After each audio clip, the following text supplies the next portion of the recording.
Boche gold and diamonds. Buy now pay later. Chelakkara തോന്നൂർക്കരയിൽ വീണ്ടും കാട്ടാന ഇറങ്ങി ഭീതി പരത്തി. 3 ആനകളാണ് ഞായറാഴ്ച വൈകിട്ട് തോന്നൂർക്കര ചോലത്തൊടി ഉന്നതിയിൽ ഇറങ്ങിയത്.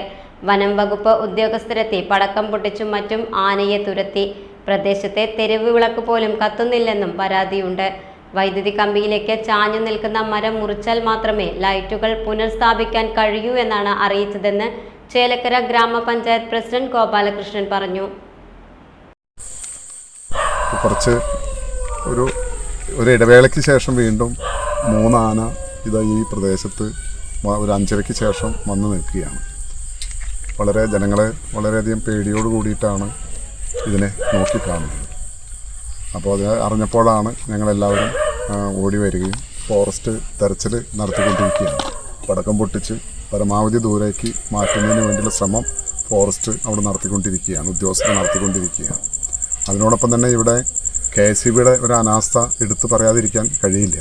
ചേലക്കര ഗ്രാമപഞ്ചായത്തിൽ മുഴുവൻ തന്നെ പല സ്ഥലങ്ങളിലും കേബിള് വലിച്ചിട്ട് അതൊന്ന് കണക്ട് ചെയ്യാൻ ഉള്ള ഒരു സാമാന്യ മര്യാദയോ അല്ലെങ്കിൽ ജനങ്ങളോടുള്ള ഒരു കടപ്പാടുണ്ടോ അത് ചെയ്യേണ്ടതാണ്.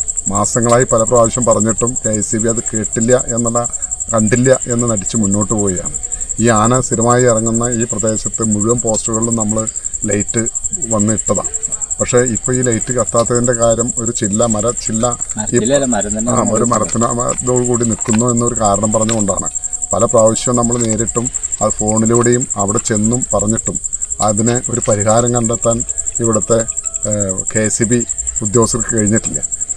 ഉദ്യോഗസ്ഥരെ മാത്രം കുറ്റം പറയുകയല്ല, മറിച്ച് അവർക്ക് ആളില്ല, ജീവനക്കാരുടെ കുറവ്, അങ്ങനെ പല കാരണങ്ങളും പറയുകയാണ്. പക്ഷേ ഇത്രയും പേടിച്ച് ഇരുണ്ട് ഇരിക്കുന്ന ഈ പ്രദേശത്തെ ജനങ്ങളെ ഒന്ന് വെളിച്ചം കാണാനെങ്കിലും ഒരു സൗകര്യം ഈ KSEBയുടെ ഉദ്യോഗസ്ഥർ മനസ്സ് കാണിക്കണം എന്നാണ് വിനീതമായി അഭ്യർത്ഥിക്കാനുള്ളത്.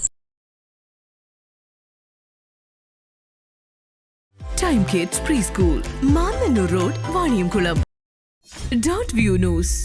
കാഴ്ചകളാണ് ലോകം, കണ്ടു തുടങ്ങുക.